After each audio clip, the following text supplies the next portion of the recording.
All right, guys, I got a special one with us today. We have Ray with us. If you guys don't know, if you haven't seen our previous video, he is a retired principal. Okay, he's been a classically trained musician in several instruments. He has a master's degree in theology. He has a master's degree in education leadership. He has a superintendent license, and he is associate pastor as well. So if you guys don't know, Ray is ticking all of the metrics when it comes to achievements. So we're interested to go into his mind today to figure out how does the ESTJ process a lot of things, and like, what does he first see? What makes him happy? What gets him through his day? All of the big things, because you guys don't know that ESTJs are one of the better types when it comes to a lot of things. In my view, I think they're one of the best. Okay, like I always make a joke that like if God was to give me like a blueprint of all the types and He gave me the ups and downs, I'd probably pick ESTJ. Okay, just because they're just so good at doing everything, right? While some types have some upsides and a big downside, right? Is there anything you want to say about before we get into it?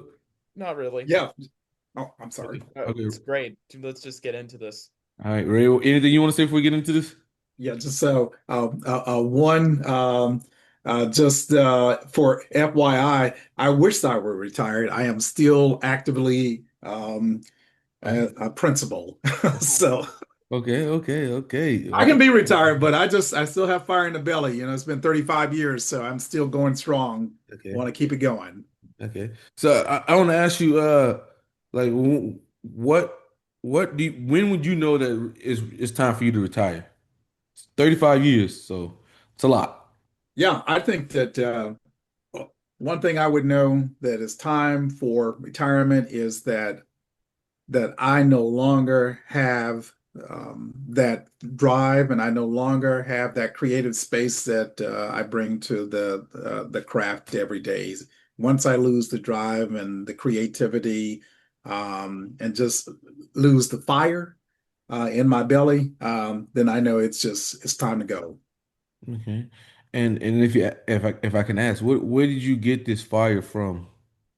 You know what? It was a compilation. I actually was talking with the superintendent, my superintendent today, and this goes all the way back to junior high school principal, Dr. G.W. Washington, and I put that name out there because he was such an eloquently spoken African American man, tall, slim, had the sideburns coming down the side, wore a suit and tie each day, had glasses on, took me into his office one day after he'd had me do the announcements for about a month consecutively, which that never happened. It was always a student was chosen to do the morning announcements, and so you would normally do it a week and then you're out and wouldn't do it the rest of the year because they were giving other students that chance.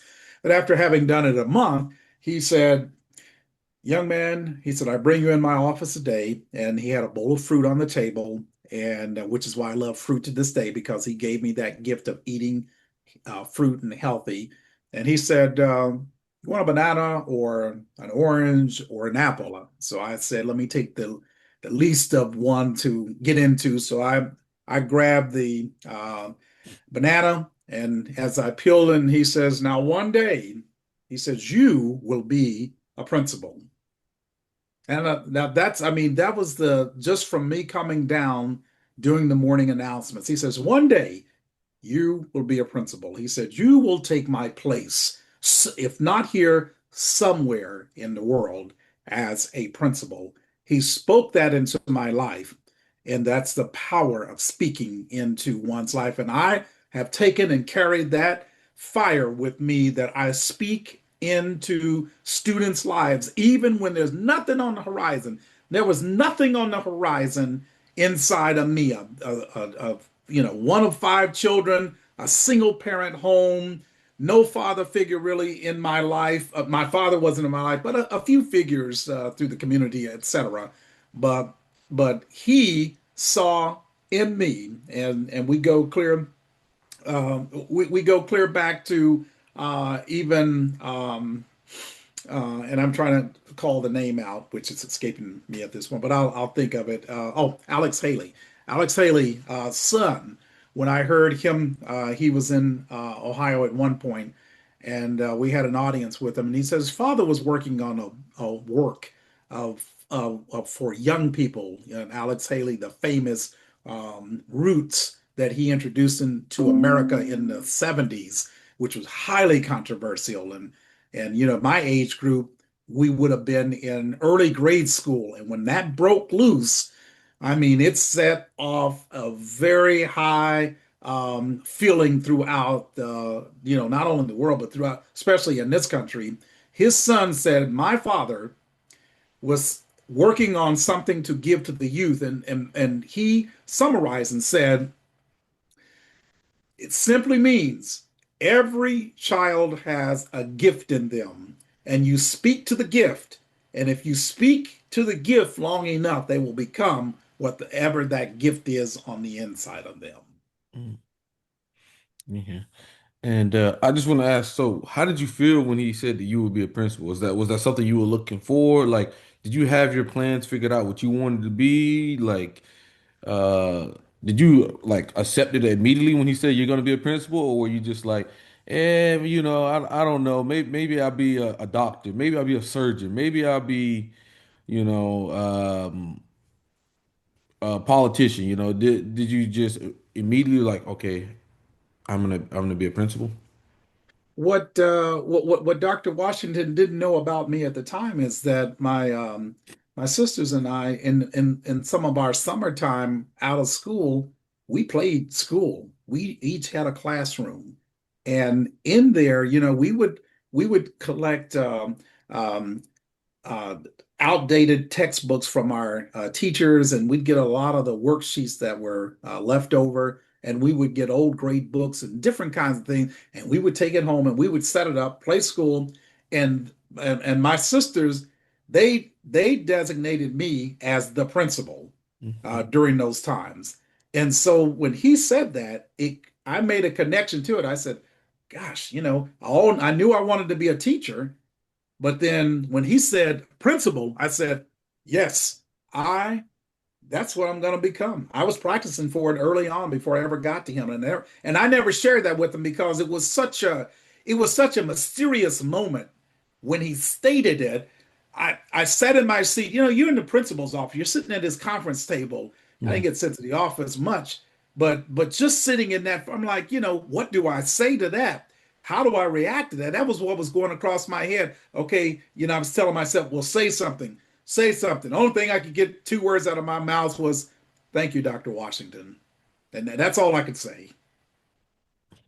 Mhm. And how do you know? Because you've been a principal for 35 years, and I'm pretty sure you've hired a lot of teachers and stuff. How do you know they're the right fit for you? That a teacher would be a right fit for me. Hmm. I like to always listen to their story as to what's their why behind coming into education.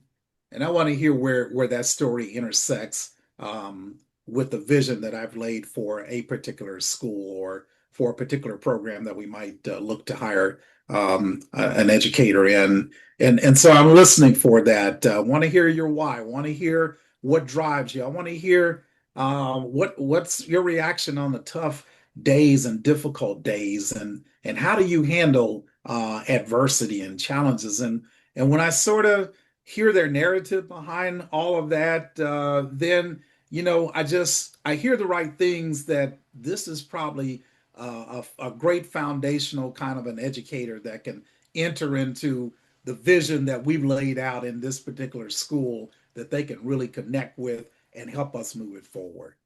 Hmm. And have you always worked at the same school, or have you moved around schools? I moved around. Yeah, I've moved around. I've tried to challenge myself to move around like every 5 years to do Oh, something, and wow. I was challenged that back when I was a student. Our dean of education at the College of Education back, he said, "Listen," he said, "I want you to do something. I want you to move every 5 years. I want you to do something different. Even if you're in the same school district, I want you to do something different." He said, and if you want to, if you're building based and you don't want to leave the building, I want you to leave the first floor and go to the second floor. He said, I want you to change what you do and how you're doing it. Don't get in a rut and don't hit that comfortable stride. He said, always get in this position of learning and wanting more. And so I've challenged myself every 5 years. Uh, I've never stayed in any one building over 5 years. I've always moved, took jobs outside of that district, and gone to other cities in Ohio, and just have done it like that for every 5 years. I guess like I get like that like 3.5 year itch that comes, Hmm. and then within a year and a half, I've already gotten myself into something else. Okay. So I just want to ask, when you getting your itch and everything, and let's say you're going to the new area, what's your immediate plan of action when you're going to a new school? When Because, I go into because that next school, I want to know what's been successful, and then I want to know where have the challenges been? What are the current challenges? What's what's the problem of practice here that we got to get into, that we need, because every school has a unique problem of practice, whether you're at the high end, uh, as per state data, in the middle, or you're at the very low. And so I've had the opportunity to be in all in the three tiers right there. At the very top in the suburban area, but they still had issues. And then kind of in the middle of the road there, I've been in schools for that. And then I have been at, I'm very humbled by this one, at the lowest performing high school and district in the state of Ohio. I've been there to the lowest. And we put something together when we discovered what was working, not much. We had to spend a lot of time on what wasn't working. And we immediately went in with a strategic plan to attack that and put the resources and support around people capital around that to help pull us up out of being dead last in the state of Ohio. Mhm. And if you don't mind me asking, what was the differences between the lowest and the highest in the middle? Like, was it just the money? Was it the environment? Was it like that type of thing? Like, what do you think was holding it back? If you could summarize it the most from being one of the better schools or not? Sure, at the high end, obviously there were no economic concerns in the community. It was more of a social gap there, within the context of that high performing district. A group of we had a group of Section 8 folks that came in and bought up apartment buildings and homes and areas, and so this school began to attract um, Section 8 families, and so it drove this suburban, like we've been used to achieving at the top kind of a school. It drove them insane because the entire staff was an all white staff. Mm, They had no idea on how to educate students who are coming from a low income Section 8 level in that part of the city. They had no reason to have to know, because all of their students in the past were from middle to upper income homes. So it for those students who were coming with those values and coming with those social gaps and things of that nature, yeah, obviously the school had the money and resources, but that wasn't what was needed there. You're dealing with a whole group of black and brown people there that came in with some values, and was dealing with, hey, you know, we don't do homework. We're not necessarily into following all of the rules and things like that. So really, that was an eye opener for this school to have to learn how to, first of all, connect and build a relationship mhm, with families and with students in order to move them. And that was the biggest thing, just trying to become aware of family structures and what they're coming from, and get away from some of the bias things that unintentionally, because a lot of those, I mean, the majority of those teachers were some solid, really caring teachers. They just didn't know they just didn't have this problem to deal with before. They had no previous background. Most of them grew up in this community. Um, Most of them had taught in just this one place, so they didn't have that diverse opportunity to teach in areas other than non other than suburban. They were just totally suburban, and that was it. They had when the city kids started crossing over out of the city and coming in, living in those Section 8 housing, it brought a whole wealth of problems. But at the low end of the spectrum, which was predominantly African American, you just had a community that was just sitting there, being its own worst enemy in terms of the educational enterprise. There, you had folks in leadership who, they were enjoying, they come in, and this district wasn't a poor district by any stretch of the Mm. imagination. This this this district in particular had, when I got there, in excess of their regular operating budget, they had like a $40 million surplus Mm. sitting in the coffers. It was a one high school district, and one high school districts are typically a smaller community. They didn't need two high schools or five high schools. That one was more than enough to take care of it. And then it was just the expectation that with some of the things going on in the community and the environment, that there was just this lackadaisical approach inside the district, and those district folks just were pretty apathetic. Teachers were apathetic, and so you had to come in and you had to move things around, and you had to really go to the parents, because parents are just kind of turning the kids over to the district and said, "Hey, guys, take them and do it." I went in there and I said, "I got to meet with the parents. I got these high schoolers walking around here on day one. When I looked at the data, there were only let's see, I would say there were 15% of the high school graduating class. If graduation was held the day on the first day of school of seniors, only 15% of the high school graduating class would have graduated." Whoa.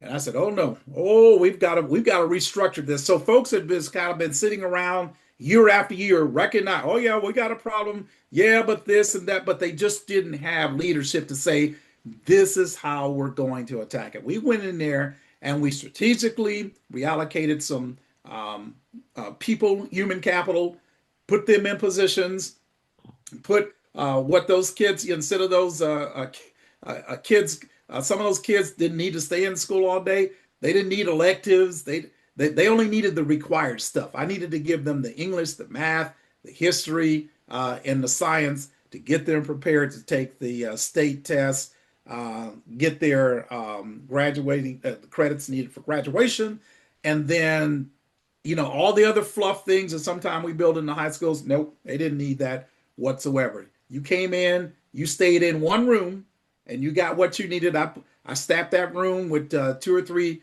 teachers at times, so that while you're sitting in there, it was kind of more like think about a university. It was more like a theater Mhm. style, lecture hall style. That way you could get more students in there. And we put them on a program.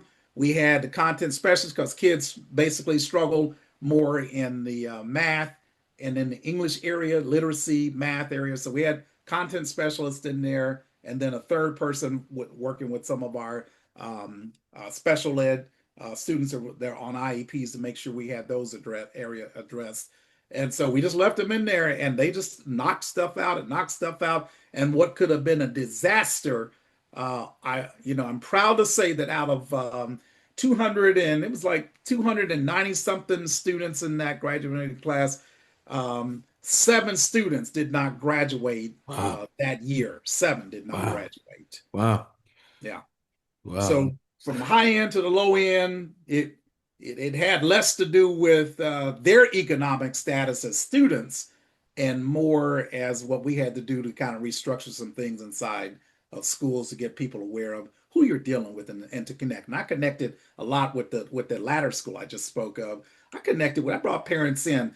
I brought them in once a month. Just come in. We brought pizza. Let's sit around a table And they're just saying, I mean, parents said we've never had a principal to invite us to come into school to sit down and talk about our kids. Every single day, I had a guy that spent 3.5 or 4 hours calling every day. He started in the A alphabet all the way to Z. His job was to make 20 to 25 calls a day and say something positive about their child every single day. And so when parents would see, trying to change the culture. So when parents would interact with me, I didn't know, they're like, oh, Mr. Caruthers, thank you for calling and letting me know that my child, did something right, because we would get feedback from teachers, say, hey, send us a couple of positive notes that students did in class so that we can add that to our call out. And one of my, I call him a parent consultant. He would call every single day, and you would run into the parents at like a football game, basketball game, and said, hey, Mr. Caruthers, I appreciate you calling and just letting me know that my child was doing good, because I've never gotten a phone call of anything positive whatsoever. And that went a long way whenever our administrators had to call and talk to parents about some things, choices that there's, student had made, and, the obviously consequences coming behind that. So that softened that like clash that, community would always have with you. Oh, not answering the phone, or every time you call, it's always him doing so, No, we pushed that and reduced that tension that was between school and home and community. And we just wanted to be a positive, more positive. We're in it together. You're on our team. I'm on your team. We're going to help resolve this and get this where it needs to go. So after you tackled that, did you think about maybe school board? Like taking it to a bigger effect, because if you could turn that around by doing things like that, maybe you get in the school board, you can even have an even bigger effect. I never did. I didn't think about going the school board route. You talk about a thankless job. It's more thankless than being a principal at times. I did not think about going school board. I've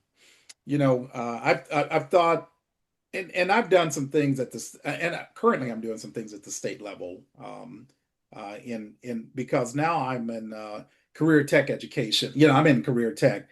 Our school has about 2,500 students there, for students who come specifically for one of our 48 programs that we offer, Hmm. getting students ready to leave high school fully prepared to either go to work or go on to college, but to make a living wage. And that's what I've really been excited about, the work that I'm doing currently at my career technology high school and at the state level. I hold a couple of different state offices and get a chance to interact with educators who are in career tech education all across the state, and doing some speaking here and there, and giving some perspective on how to turn programs around, and for new administrators. I do a lot of that, working with just new to the profession or new to career tech education, and sort of how to set the course of success up as they launch their careers in those areas. Yeah. And if you could let us know, like, what is something that you think anyone can do to like get better at things or life, or what's a lesson you think you could, share with someone um, when it comes to like going after a goal, being more productive, being more effective. What do you look at? I think one of the primary things is that the goal, the objective that you have for yourself, you always have to keep that keep that first and foremost, and then surround yourself around that which you want to become. Have those conversations with people who are walking in the area that you want to go in. Just the story of the principal that impacted my life. I knew that that's something in education, but I was limiting myself and said, okay, I'm just going to be a teacher. But when he got to me early on and said, no, you're going to be a principal, then I started to think like that. And when people have goals and aspirations, and you feel squarely focused on something, then you move yourself. If it's one thing I've learned, is you are your biggest advocate. Nobody else in this world cares about you the way you can care about you. Now, there are people who love you and care and want the very best for you. Obviously, if you're your parents, obviously with people that you have close connection to. But what if you don't? Then you've got to be that. You've got to be that individual, and that's what I'm really pushing now with staff that I work with. And so you be your biggest advocate. You have a plan for you. You see the plan to fruition. You make sure that you push yourself. You be the motivating force because there might not be anybody out there this week or in a month that will tell you you're doing a good job. But you have to set your own benchmarks and know that you are making it and doing a great job at what it is that you're doing. Yeah. Sorry, anything? Um, like what other ancillary steps did you do to help further the progress of the lower income students? We connected with community. We extended the olive branch to make sure that our community knew that we were there and felt comfortable in coming in and sitting down with us. Just like we gave our parents that sort of round table discussion, we gave our community an opportunity. We intentionally created like, hey, come see us kind of a night. We are going to display and showcase some things that are going on good here at the high school. And we got communities that donate to us, foods and things like that. We even, we had a very decent athletics teams out there. We had a second to none football team there in the state. And we made Friday nights a big deal where businesses could come and do sort of like a happy hour right there on campus with us. They would start out in the building. We'd always have it down at the library, and we would get food donated. We'd kind of do some happy hour kind of things, and then we would take them on out to the stadium.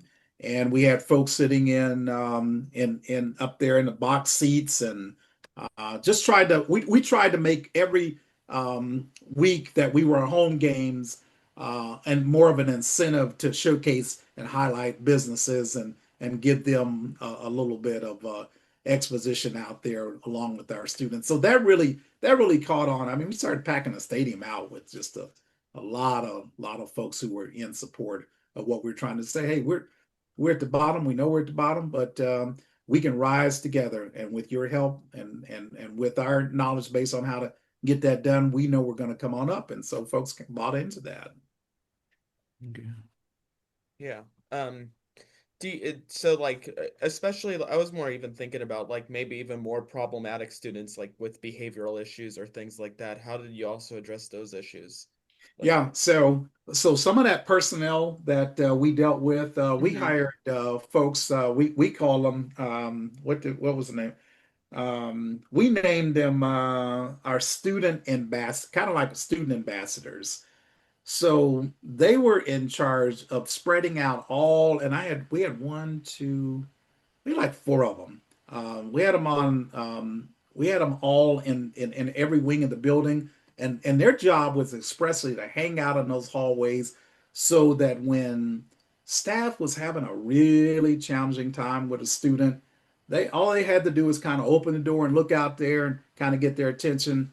And one of those student ambassadors would come there, and I tell you, these were good people. I mean, these were great people because they had the kind of skill set that lent itself to working with challenging and difficult students. So versus that student bouncing into an administrator's office and picking up discipline, they were, for I would say 90% of the time, that student ambassador was able to have a conversation about 10 or 15 minutes out in the hall, pull that student back into focus, and get them back into class before long. And that was a huge success. We saw and all administrators that we set that system up. So because administrators had been pulled out of the classroom story, sort of say, we couldn't get in the classroom to visit classrooms because there were so many fires always jumping off that administration had to go and put it out.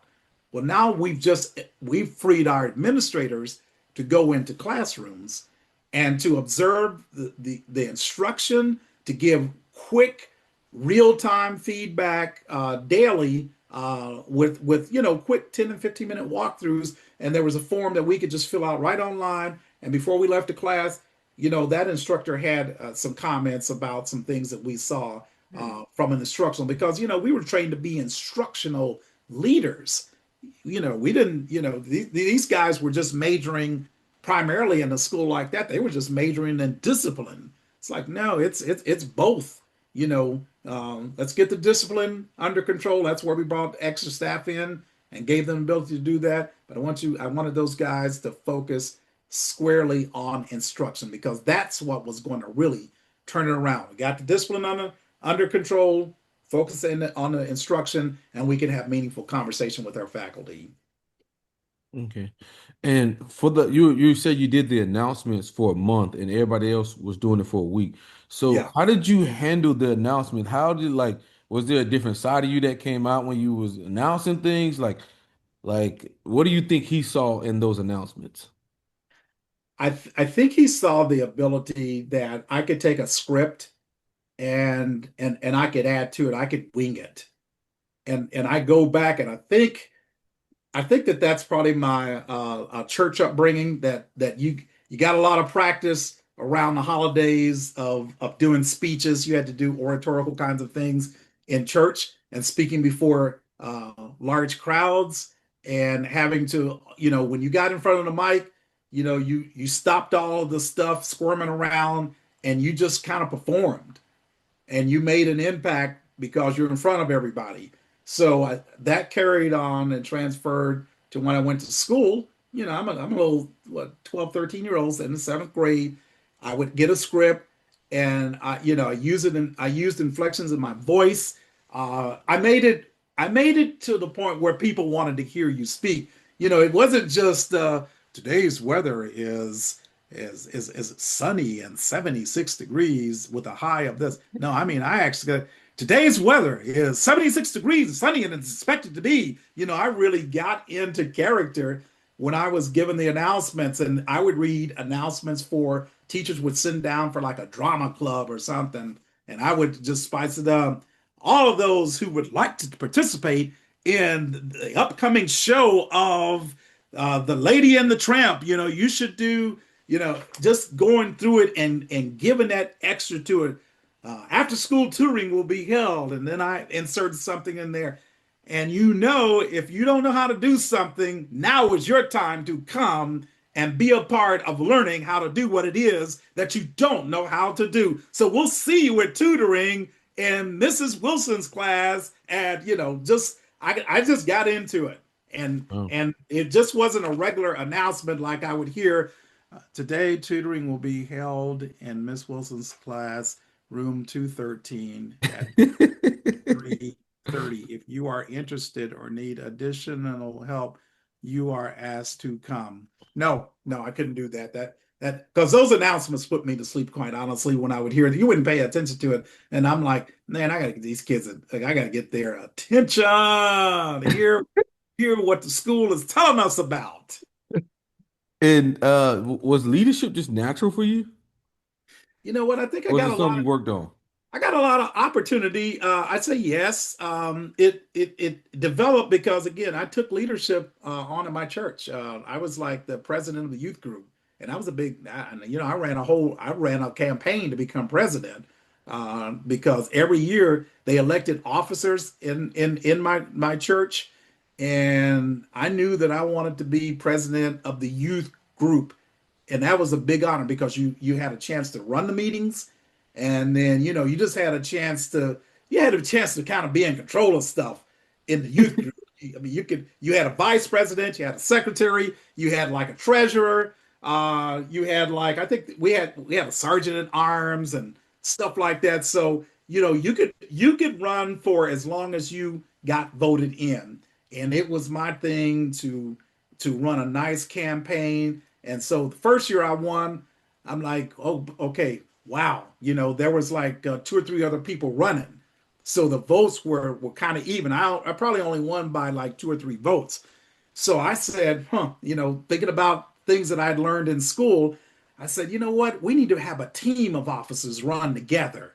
That way I can be sure I was going to get their votes, and then they had friends in the youth department that I wasn't necessarily that close to because we went to like different schools, so we didn't really know each other that close. I said, now they can bring their friends in and we can do like a slate office. So I called them. I said, hey, are you planning on running for vice president of the youth group this year? And he's like, yeah. And then this one girl, I said, are you planning on, you want to run for secretary? She said, yeah. And then, and so forth. So we got together and I said, we got together at the house. We worked on our speeches that we were going to present.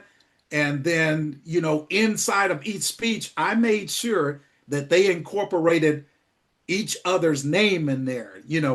I, as a president, a president that wanted to get elected, said, "Hey, and with a vice president like we'll just say like Mercer, and with a treasurer like Zara, and so we will have the best youth department in the town, and that is what we're going after." And they would say the same about me with a president like Ray Caruthers, and with this so they reemphasize, and that's how we would win the election year after year because we were a ticket, and anybody that want to try to penetrate that ticket, they had to work with us behind the scenes. They just couldn't come out and say they're running because they knew we had figured out how to win the vote every time.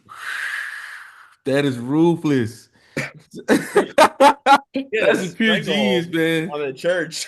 That's like Yeah, I was doing that at church. gerrymandering. Like Keith's gerrymandering.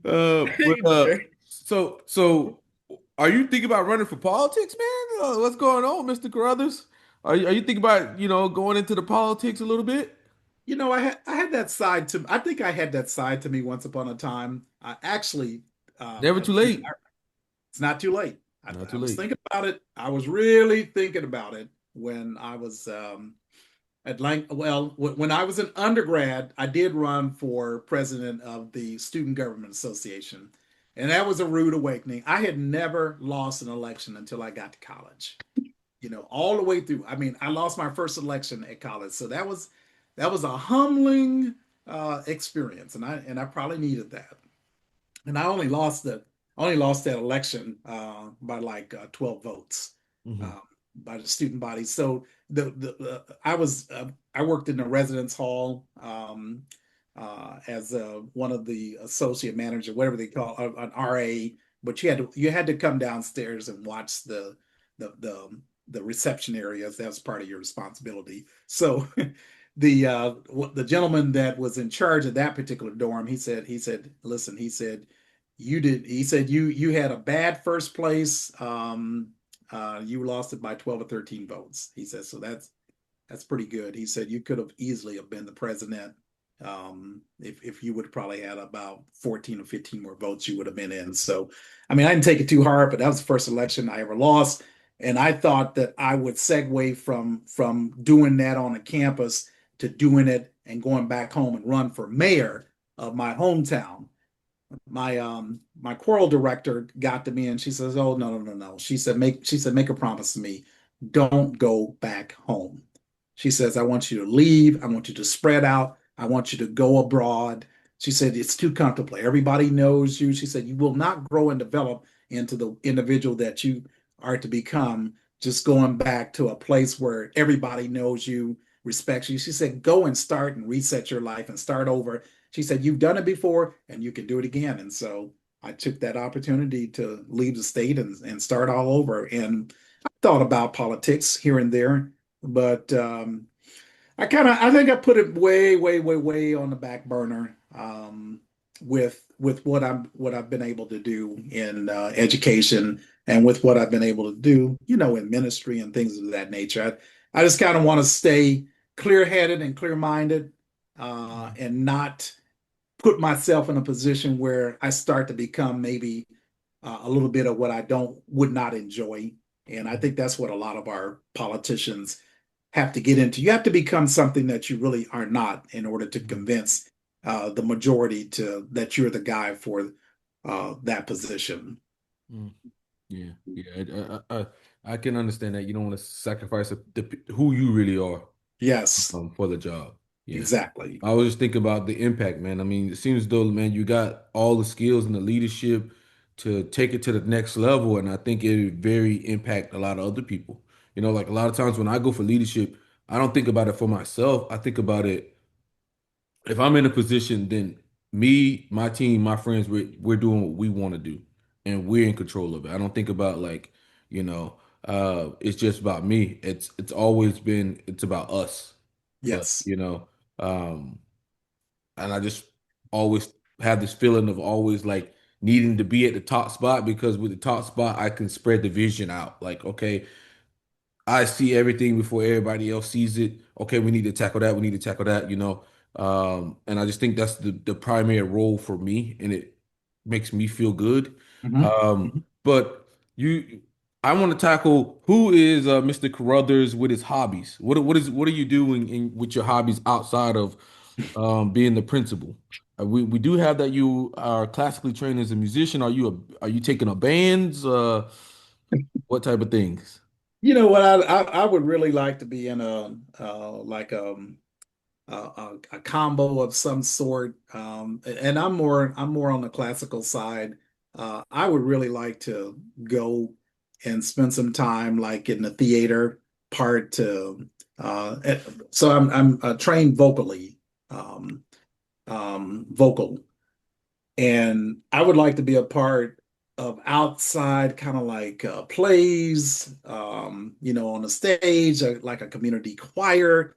Every now and then, I miss those days because I travel extensively with university and tour choir, and yeah, I miss that. And so that's one an area. And then I play string bass, the upright, the classical.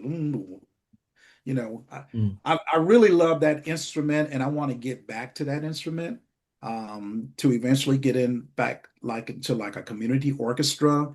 I started years and years ago really trying to pick up the jazz side. And I know that that's a side in me too. That's a side in my soul that I want to really develop through my fingers. I can hear it in my head and feel it in my spirit and soul, but I want to get it into my fingers that I can pick up that upright bass and just go out there and do some things with that too. So I do love, and I want to spend more time playing because I don't get a chance to do that often. I love to travel, as a hobby, and I love to read.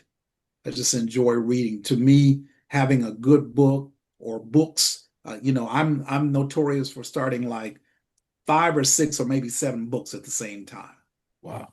And I can go and get something from one chapter, and then I'll get okay with that, but then I go to this other book and I might be on like the 14th chapter of that one, and then I'll go to this other book and I'm on the fifth chapter of that one. So I right now I've got about six or seven books that I'm reading all at once because they Wow. they speak to me and give me different things for my life.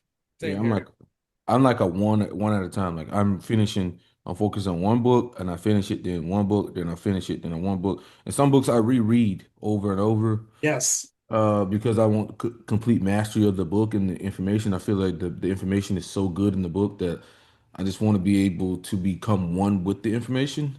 yes. So with all this stuff you're doing, what's your thoughts on sleep? I love to sleep. I do love to sleep. I'd rather sleep than eat. I do love sleep. So I like to, come about 8 or 8:30. I like to just like shut the world down. If I'm at home, just shut it down. My wife gets on me all the time because she's like why like you're going to bed like an old man. It's like you need to stay awake. Because she's doing all of her stuff and she's not wrapping up the evening until like 10 o'clock. And I'm like, I've already been in the bed for about an hour and a half. And so I'm like, because I give full energy. It's just like I'm like a jet all day long, just like shoo, shoo, doing all these different things and Uh-huh. going up and down and all of that. And then when I finally get home around about that 8 at 8:30, it just all come crashing down. And I just like to try to, but I get up early too. I get up at a little bit after 4 o'clock every day for eight. Woo! So, I mean, what time does she get up? She gets up at about a little bit after 6 a.m. So she got a little extra 2 hours. See, you see that? You know? We're on a different time frame. Yeah, yeah, Yeah, that's what I'm saying. But people don't think about that. Like, why you winding down? Is because, hey, I got to be up at 4. You got to right, be up at 6. right. That's a whole different mindset when you got to be up at 4 and then you got to be up at 6. 4 come That's right. quick. Yeah, 4 it comes does. quick, Real quick, and especially real after quick. you get around 10 o'clock and you're not Boom. asleep yet. Oh yeah, you may have it to pay at 4-ish. Yeah. You gonna wake up and be hurting. Like I Oh used to work man, screaming. at 5 and I had to be up at 4. Right. Yeah, your I'm body telling you, is lay like, down you and you get can't do up it this morning. today. Right. And I'm like, oh yeah, you are. Get on up. And I'm like, I can't, yeah, get up. And once you get up and get moving around, you feel a lot better. Because if you lied there, then your mind would just keep on rolling and going. It's like, yeah. Yeah. As soon as if I get up and I get going and my brain gets turned onto a task, then Yes. I get all my energy. Like, okay, this is Yes. what I need to do. Then all my energy starts coming. Like, I don't understand people who like get to a job and they kind of like, like, what am I doing? It's like, no, like you should have been Nope. mentally preparing yourself while you were driving here, or whatever. Like, it's time to go. Like, once I get Yeah. in there, I'm ready to go. Like, That's where people are driving. People are driving sleep that time of morning because I'm like, well, wait, what's the deal? You can just feel the lethargy in the way they're driving. I mean, if it's 70 miles an hour and you're in the lane and you're driving like 59 or 60 miles an hour, and like, oh, wait a minute, the sign just said 70. Did you miss it or what? Please move out the way. I'm true to the. If it says 70, it's got to be 70. if it's a 70, Don't I'm thinking don't go 75. 68. Don't go 65. Let's just do 70. Yeah, Azar, anything? Yeah, I'm usually 15 over the speed limit. Sorry, guys, Nah, but Okay. nah, and I can't do that because the ticket, man, ticket's not cool, man. And yeah, Yeah. it's in not even the LA, ticket. listen, in LA, if you're not driving like 80 on the freeway, you're cooked. Oh, you're Yeah, cooked. yeah, Yes. yeah. You're cooked. What's Yeah. that? 10, what's that? 102? 101. 101? Yeah, 101. Oh yeah. Yeah, You got when I was out there, I mean, I was cruising about 90, 95 out there. I love yeah, that. yeah. You Let's got it. do it. So, You got it. uh, Mr. Carruthers, what's next for you? What's the next chapter? Well, here's the one thing that I think that is exciting for me to look forward to as I'm in this part of my life. I've done a lot of things in education, and I've enjoyed it, and I think I have a lot of success to it. But I would like to look forward to moving eventually into full-time ministry. Um, I'd like to have my own church one day and just go because I've been a part of some great ministries and I've seen a lot and I've assisted a lot in those ministries. And I've developed Hmm. some with the help of some great people's great youth ministries and things like that. And so I've had a great time and things even in the Christian education side of the ministry. So I've just had a great experience, music and participated in those kinds of things. And I would just kind of like to, serve in that role as a senior minister over something like that to go in, to a community and just give it all it's got to help out the community in so many different ways that I believe those churches can make a difference. Mhm. And would you ever write a book? Yeah, I would. Actually, I wrote a chapter in a book that came out earlier this year. Mm. And for my best friend who lives in Florida, and he was the superintendent of the year, and last year, 2024, and he wrote and he pulled five of his closest friends and gave us each a chapter to write on, dealing with being epic. One opportunity. That's the name of Epic, one opportunity. And so I wrote a book. I wrote a chapter in that particular book, and I've contributed to several chapters in other books throughout the years. And so, yeah, that's one thing I'd like to do. I would like to do a book of my own because we had that conversation. And my script, you know, he gave us a certain amount of uh, words that we were to have, but when it got to mine, I just couldn't put it in just the that few words. I said, even with that, he said, I gave you the most because you had a lot to unpack. And he said, and he spoke with his publisher, and his publisher said, we really need to, talk to me about getting a book project underway next. So that I look forward to doing that soon. Yeah, yeah, I can sense that. Like I can sense that you got a lot that you want to unpack and help other people. And the best way you can do that a lot of times is just a book. Um, is there any last things you want to ask I Mr. mean, Carruthers? like, I guess I was thinking about this. Like, when it's all said and done, what do you want your like life purpose to be, a raison d'etre? I think at the end of the day, that the charge was clear that I came through, um, and I was a change agent in everything that I tried to do. I changed structures. I changed the projections for outcomes of folks' lives. I helped to go in to work changes in communities. So I came to help with that change. I was a part of that change that needed to take place in whatever I put my hands to. I didn't leave it the same. I didn't hurt and I didn't harm, but I brought the needed changes that made things better for everyone. Wow. Powerful. All right, Mr. Carruthers, it's been a pleasure talking to you. This is, I mean, you motivated me, man. And Yeah. now, like I'm gonna be forever. I'm gonna think about that. Like whenever I'm talking or giving a speech, to put more into it, a good friend of mine, he's a YouTuber. He was Okay. telling me when I first got into YouTubing and I would announce my videos, he's like, you got to start bringing more energy, right? He pulled me aside that you got to start bringing more energy. And what you're saying Yes. there was just like bringing the energy. Um, that's one thing I'm gonna take away from this the most is just the energy there, and also leaving things better when it was when you came there. All right. Yes. Yeah. So Yeah, you have it there, and I would just, yeah, you have it there, and you just keep on bringing the energy because it's always a pleasure talking to you, brothers. I'm always so encouraged, and I'm always so inspired by even the questions. And of course, I don't get the questions ahead of time, so I'm giving them to you as you're asking them. So yeah. hey, that's where it is. People feel that, I feel it, and the world are the both of your oysters. So go ahead and take off with it because you got it and we need it. Thank you, Mr. Carruthers. It's been a pleasure. We'll see Thank you. you. Take care.